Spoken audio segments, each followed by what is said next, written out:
Ruang oval istana sore itu terasa lebih dingin dari biasanya. Para pejabat yang duduk melingkar menahan diri untuk tidak bersuara sembarangan. Ketika SBY membuka map biru tua di depannya, semua pasang mata otomatis fokus. Ia mengajukan usulan besar, pergantian posisi penting yang selama ini dipegang Gibran. Tak ada yang siap untuk kejutan sebesar itu, apalagi disampaikan langsung di jantung kekuasaan.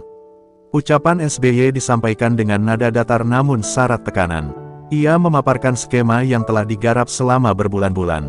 Di sudut ruangan, beberapa pejabat saling melirik, mencoba membaca arah angin politik.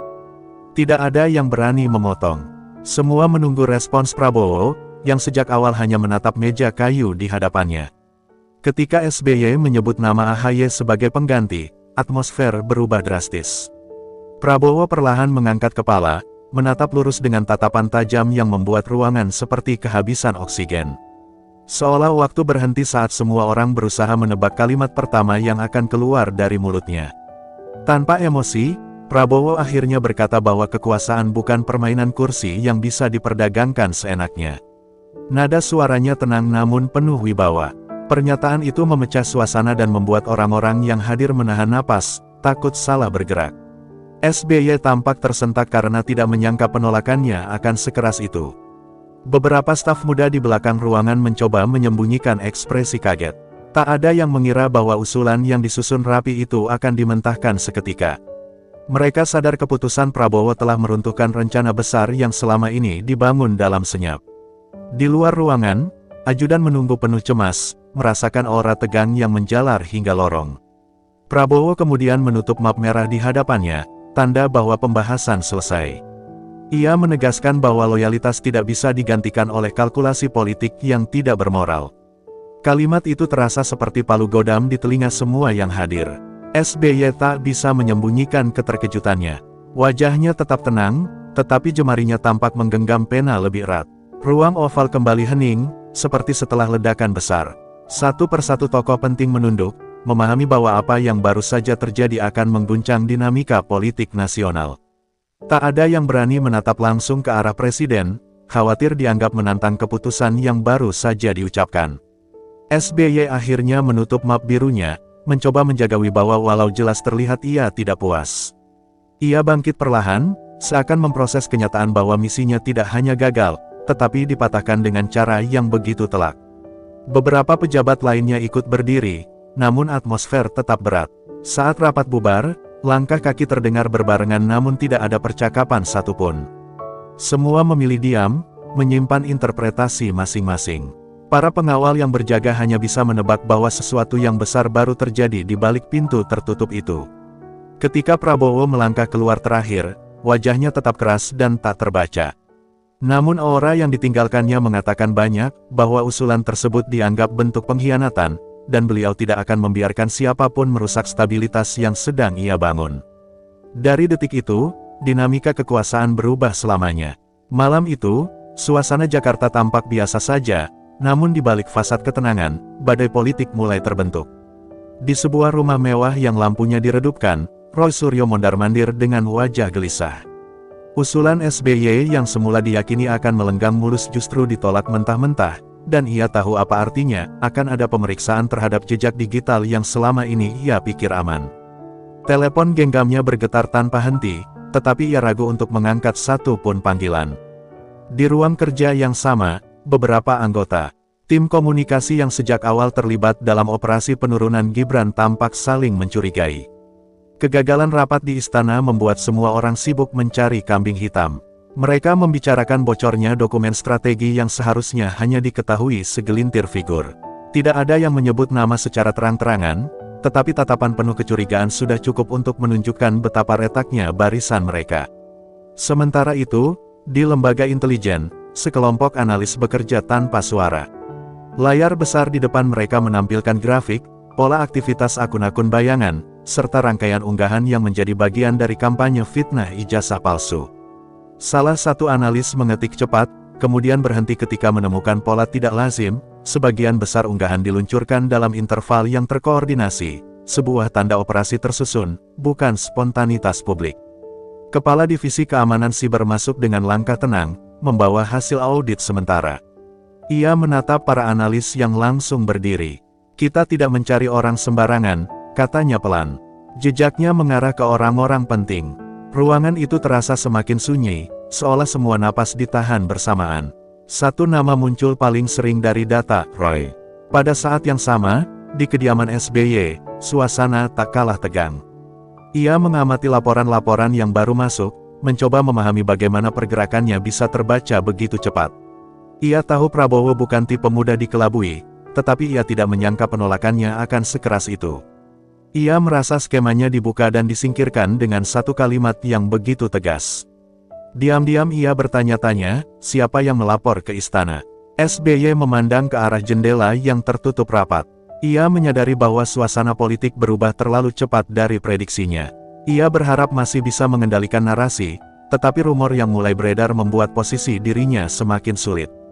Para penasihatnya berdiskusi dengan suara rendah, seolah takut ada yang menguping dari balik tembok. Di sisi lain, Prabowo menerima laporan intelijen tambahan dari salah satu deputinya. Data itu menunjukkan bahwa fitnah ijazah yang diarahkan pada Gibran bukan aksi tunggal, melainkan rangkaian langkah yang saling terhubung dengan aliran dana dari beberapa kantong gelap. Prabowo mengernyit, wajahnya menunjukkan kekecewaan mendalam. Ia tidak menyangka ada pihak yang memakai cara kotor untuk menghancurkan orang yang selama ini bekerja setia mendampinginya. Di ruang kerjanya, Gibran membaca ringkasan laporan yang sama. Ada getir yang sulit ia sembunyikan. Bukan karena fitnahnya, tetapi karena ia melihat pola pengkhianatan dari sosok yang dulu ia hormati. Ia menghela napas panjang, mencoba tetap tenang meski dadanya terasa sesak. Kenapa harus sejauh ini? Gumamnya seakan bertanya pada malam. Telepon Gibran berbunyi pelan. Seorang staf memberitahu bahwa beberapa rekaman percakapan telah dikonfirmasi keasliannya. Gibran menutup mata sejenak, berusaha menerima kenyataan bahwa dirinya menjadi sasaran dalam permainan yang lebih luas dari yang ia duga. Ia tidak meminta simpati, ia hanya ingin kebenaran. Isu demi isu mulai pecah ke publik. Media sosial dipenuhi spekulasi liar. Ada yang membela, ada yang menyerang, tetapi mayoritas bertanya-tanya mengapa sebuah manuver politik bisa sebrutal ini. Tagar memanas dalam hitungan menit, dan publik mulai menyadari bahwa ada kekuatan besar yang sedang saling menyerang di balik layar. Di sebuah kantor berita, para jurnalis sibuk memverifikasi bocoran data. Mereka menerima file anonim berisi rincian transaksi mencurigakan yang terkait dengan operasi penggulingan Gibran. Setiap halaman membuat mereka semakin yakin bahwa ini bukan sekadar konflik elit, tetapi skandal besar yang akan mengguncang negara. Menjelang tengah malam, Prabowo berdiri di jendela kamar kerjanya, menatap ibu kota yang dipenuhi cahaya. Mereka pikir saya akan tinggal diam, ucapnya pelan, namun penuh makna. Malam itu, satu keputusan mulai terbentuk di benaknya. Keputusan yang akan mengubah nasib banyak orang, dan membuat satu nama jatuh dari puncak kekuasaan. Di rumah Roy yang kini terasa sesak oleh ketegangan, telepon kembali berdering tanpa jeda. Ia akhirnya mengangkat salah satunya, hanya untuk mendengar kabar yang membuat darahnya dingin. Lembaga intelijen sudah menelusuri perangkat-perangkat yang terhubung dengan operasi penyebaran isu ijazah palsu. Suara di seberang terdengar gemetar, seolah menyadari bahwa seluruh jaringan mereka akan segera terungkap. Roy menutup telepon perlahan, wajahnya memucat ketika ia menyadari bahwa waktu untuk menyelamatkan diri semakin sempit.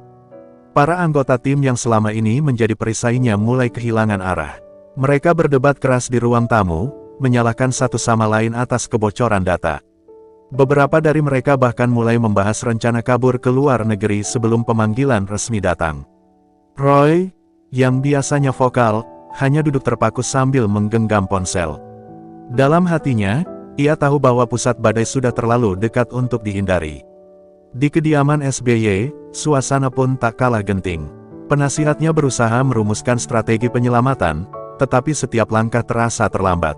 Informasi yang lolos ke publik bergerak lebih cepat dari yang mereka sangka. SBY memandang para ajudannya satu persatu, mencoba membaca rasa panik yang disembunyikan di balik raut tenang. Ia merasa sebuah lingkaran yang selama ini ia kuasai kini berputar tanpa kendali. Salah satu ajudan mengabarkan bahwa Prabowo akan mengumumkan keputusan besar esok hari. Mendengar itu, SBY menghela napas panjang. Ia menyadari bahwa situasi sudah tidak bisa dinegosiasi. Meski ia mencoba menjaga ketenangan, ada ketakutan yang tidak pernah ia rasakan sebelumnya, ketakutan bahwa reputasinya akan hancur oleh operasi yang salah hitung. Di kantor intelijen, para analis terus menggabungkan potongan data menjadi satu gambaran besar. Jejak transaksi mencurigakan, percakapan terenkripsi, serta pola unggahan terkoordinasi semua mengarah pada satu simpulan, operasi fitnah ini bukan aksi spontan, tetapi bagian dari upaya terstruktur untuk menggulingkan posisi Gibran. Kepala divisi mengangkat alis saat melihat data akhir.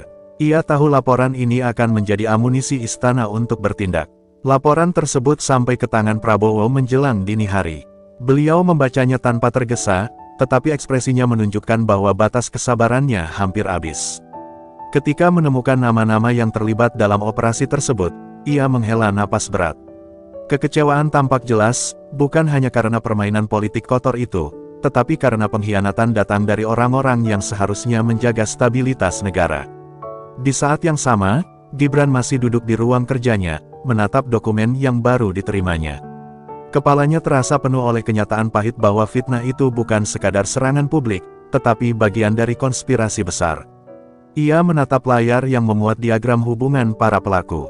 Di sana ada nama yang membuat hatinya turun, figur senior yang selama ini ia hormati ternyata menjadi salah satu arsitek. Telepon dari istana masuk, menyampaikan bahwa presiden ingin ia hadir dalam rapat pagi. Gibran menjawab singkat, kemudian menutup telepon. Dalam sunyi, ia mencoba menenangkan diri, meski bayangan manipulasi yang terjadi selama ini terus melintas di benaknya. Ia tidak merasa takut, hanya terluka oleh kenyataan bahwa orang yang dianggapnya mentor ikut mendorong kejatuhannya. Sementara itu, media massa mulai mencium aroma skandal. Editor dari beberapa stasiun televisi berbicara intens dengan tim investigasi, bersiap untuk merilis laporan khusus. Mereka mendapat bocoran dari sumber anonim mengenai aliran dana yang mengalir ke salah satu kubu politik.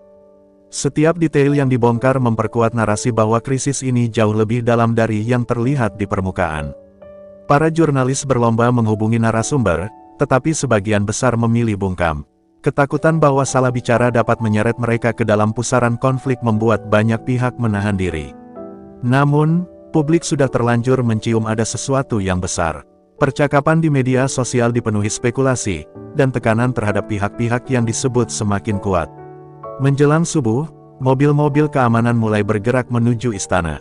Prabowo telah memutuskan untuk menggelar konferensi pers pagi harinya.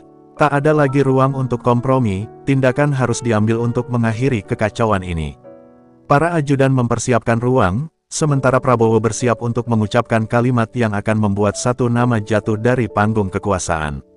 Ketegangan menyelimuti seluruh kota, semua pihak menahan napas menunggu keputusan yang akan diumumkan.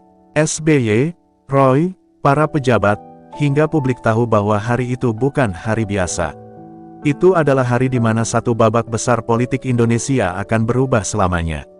Pagi itu, halaman istana sudah dipenuhi kamera dan mikrofon sebelum matahari benar-benar muncul. Para jurnalis berdiri berdesakan, menunggu pernyataan presiden yang kabarnya akan menjadi titik balik dari seluruh gejolak politik. Mereka menangkap aura tegang dari para petugas keamanan yang lalu lalang lebih sibuk dari biasanya. Ada firasat kuat bahwa apapun yang diumumkan hari ini akan mengguncang peta kekuasaan dalam skala besar.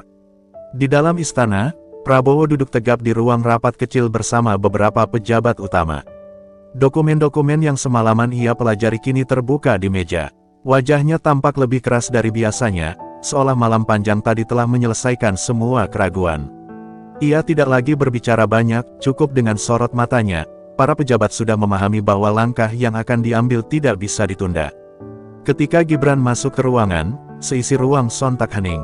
Ia menunduk sopan sebelum duduk, meski jelas terlihat ada kelelahan di wajahnya. Prabowo mengangguk singkat, memberikan sinyal bahwa ia bukan korban, melainkan seseorang yang pantas berdiri tegak dalam situasi panas ini. Gibran membalas anggukan itu, mencoba menyembunyikan rasa getir yang masih membekas. Prabowo membuka pembahasan dengan suara pelan namun tegas.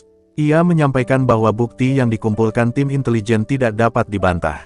Semua jalur transaksi, pola penyebaran narasi, hingga koordinasi rahasia telah terhubung dengan sosok-sosok tertentu.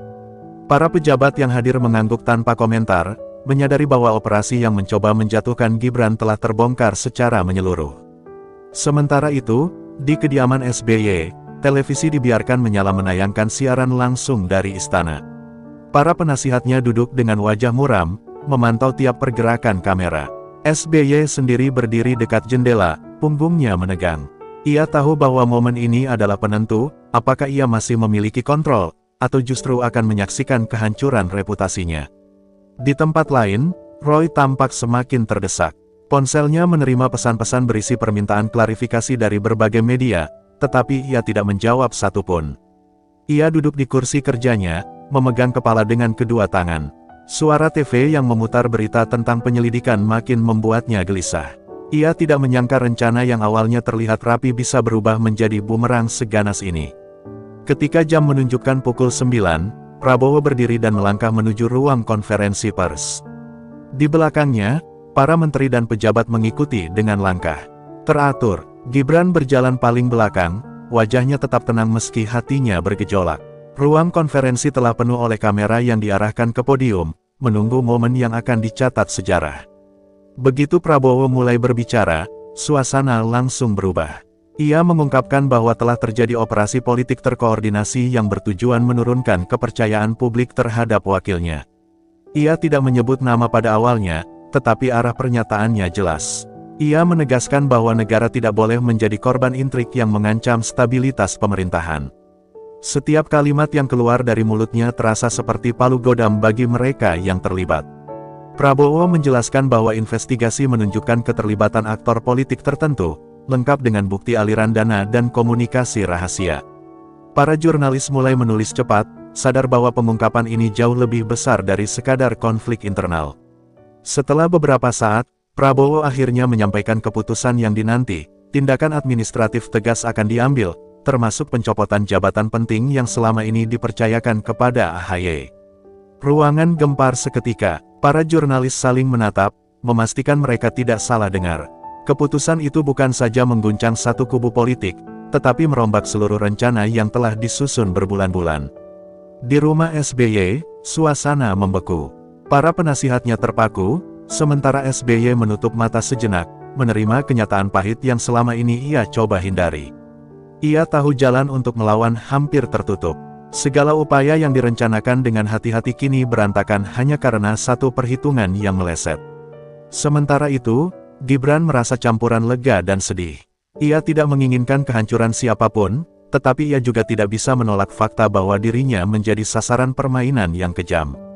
Ketika konferensi pers berakhir, ia menarik napas dalam-dalam. Badai belum selesai, tetapi untuk pertama kalinya sejak krisis dimulai, ia merasa posisi kebenaran kembali berdiri tegak. Di luar, publik mulai heboh. Telepon redaksi meledak oleh panggilan, media sosial meledak dalam sekejap, dan seluruh negeri membicarakan hal yang sama. Drama politik terbesar tahun ini akhirnya meledak di depan mata. Dan semua tahu, apa yang terjadi hari ini hanya permulaan dari babak lebih panas yang akan datang. Ruang konferensi pers perlahan kosong, namun gemanya masih terasa di seluruh negeri. Para pejabat kembali ke ruangan masing-masing dengan wajah serius, seolah menyadari bahwa efek dari keputusan pagi itu tidak akan berhenti dalam sehari. Di lorong istana, Gibran berjalan perlahan sambil menahan napas panjang. Ia mendengar bisikan-bisikan kecil para staf yang menyinggung keberanian Prabowo, tetapi ia sendiri belum benar-benar memproses beban besar yang baru saja dijatuhkan. Saat Gibran masuk ke ruang kerjanya, seorang ajudan mendekat sambil membawa map tebal. Isinya adalah laporan tambahan tentang komunikasi rahasia yang sebelumnya tidak terdeteksi.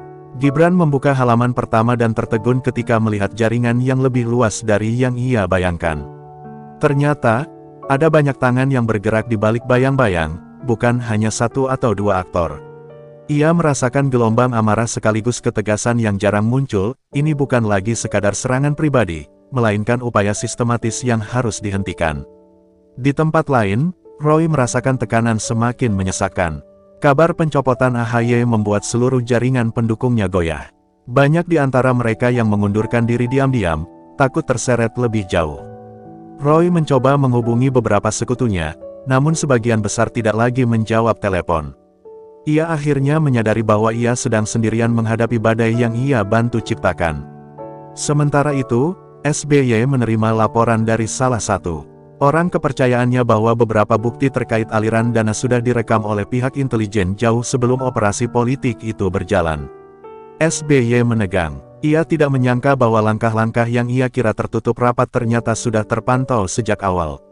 Ia menghela napas berat, merasakan pertama kalinya sejak peristiwa dimulai bahwa waktu mulai mengejarnya. Di markas intelijen, para analis menggelar rapat terbatas. Mereka menyusun rangkaian temuan terbaru, termasuk percakapan terenkripsi yang berhasil dibuka setelah malam panjang tanpa tidur. Beberapa potongan suara mengarah pada tokoh-tokoh yang sebelumnya dianggap netral. Kepala divisi menatap layar, kemudian berkata pelan namun tegas, "Ini lebih dalam dari yang kita duga. Ini bukan sekadar operasi politik, ini sabotase terhadap stabilitas negara." Prabowo mendapatkan laporan itu hanya beberapa jam setelah konferensi pers. Beliau membacanya dalam diam, lalu menutup map dengan perlahan. Ada sorot tajam di matanya, bukan karena marah, tetapi karena ia menyadari bahwa permainan telah berubah. Ia tidak lagi menghadapi persaingan antar kubu, melainkan sebuah jaringan yang mencoba mengguncang pondasi pemerintahannya. Di luar, suasana publik semakin panas. Media menyiarkan diskusi demi diskusi, sementara pakar politik memberikan analisis bertentangan. Sebagian menyebut langkah Prabowo sebagai tindakan berani untuk menyelamatkan negara, sebagian lain menudingnya sebagai gebrakan yang berpotensi memperbesar konflik. Namun apapun pendapatnya, semua sepakat bahwa keputusan itu mengubah arah politik Indonesia secara drastis. Dalam sebuah studio televisi, seorang jurnalis senior menerima pesan dari sumber anonim yang mengaku memiliki rekaman penting. Ia membuka file yang dikirim, dan matanya membesar saat mendengar pembicaraan dua tokoh politik yang membahas rencana jangka panjang untuk melemahkan istana. Rekaman itu jauh lebih serius dari isu ijazah palsu, bahkan menyentuh rencana mengganggu proses kebijakan negara. Sang jurnalis tahu ia sedang memegang sesuatu yang bisa menyalakan api lebih besar. Menjelang sore, Gibran menerima panggilan dari seorang tokoh negara yang selama ini diam. Suaranya tenang, namun penuh arti. Ia mengatakan bahwa ia mengetahui beberapa pergerakan mencurigakan di lingkaran tertentu dan siap memberikan kesaksian jika keadaan semakin memburuk. Gibran mengucapkan terima kasih, meski dalam hatinya ia sadar langkah itu akan membuka babak baru yang lebih berbahaya. Di kediaman SBY, suasana semakin suram. Para penasihatnya mulai merumuskan langkah penyelamatan reputasi, tetapi setiap strategi terasa mustahil dilaksanakan. SBY duduk diam memandangi foto-foto masa kejayaannya. Ia tahu bahwa apapun yang terjadi setelah ini, dirinya tidak akan lagi berada di posisi yang sama. Rasa penyesalan mulai muncul, meski ia mencoba menyembunyikannya di balik ketenangan. Sementara itu, Roy akhirnya menerima pesan singkat dari seseorang yang ia kenal hanya sebagai R. Pesan itu berisi satu kalimat pendek, "Jangan membuat langkah bodoh. Kita masih punya jalan keluar." Roy menatap layar ponsel dengan bingung. Ia tidak tahu apakah pesan itu pertolongan atau jebakan. Namun satu hal pasti, siapapun R itu, ia mengetahui sesuatu yang belum dipahami Roy. Malam mulai turun ketika Prabowo berdiri di jendela ruang kerjanya, menatap langit yang gelap. Ia tahu badai ini belum berakhir. Apa yang terjadi hari ini hanyalah permukaan dari sesuatu yang lebih besar. Dengan suara pelan yang hanya terdengar oleh dirinya sendiri, ia berkata, "Jika mereka ingin perang, mereka sudah memilih lawan yang salah."